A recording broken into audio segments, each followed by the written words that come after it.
Good morning viewers. ये आपंकर plot location Indira colony actually near by आपंकर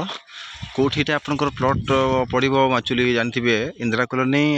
आगु टिके जो अच्छे आप लिंगेपुर टांकी टांकी रु फ्रंट रे आसिले तो आपंकर जो अच्छी जो प्रंगान गार्डन जो अच्छी आपंकर जोटा कि आपंकर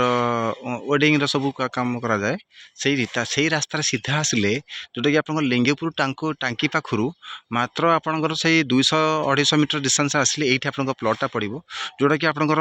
बहुत देखो बढ़िया लोकेशन। आप कल्पना पटू आसिले नुआ गाँव पर इंदिरा कॉलोनी पर आप लिंगेपुर टांकी पूरा एक्जाक्टली पूरा फ्रंट रे जो रास्ता अच्छी से रास्तार आसला ये रास्ता आपंकर आसवे देखो टोटाल पूरा आपंकर पाखापाखि पूरा फुली डेभलप एरिया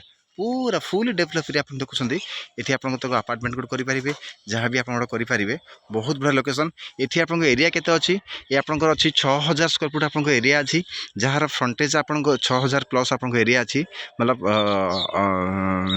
आपंकर 80 फ्रंटेज आपंकर 80 फुट हम जो साइड डेप्थ आपंकर 82 हम 864 मतलब नियर अबाउट 6000 स्क्वायर फुट आप एरिया अच्छी 6200 पाखापाखि आप एरिया हम फ्रंटेज आपंकर 75 to 80 पाखापाखि आपंकर हम फ्रंटेजटा देखुं ये जगार अच्छी ये आप 11 घर बारी ये आप साउथ फेसिंग प्लॉट आपंकर पाखे गोटे अपार्टमेंट आप देखुं यहाँ ये गोटे भी अपार्टमेंट अच्छी ये भी आप देखुं पूरा फुली लोकेशन बहुत बढ़िया लोकेशन आपंकर अच्छी प्लॉटा ये 6000 स्क्वायर फुट एरिया 11 घर बारी प्लॉट लोकेशन आप लिंगेपुर टांकी फ्रंट रास्तार आप प्लॉटा पड़ो fully develop area. Interest person immediate call me. Thank you so much.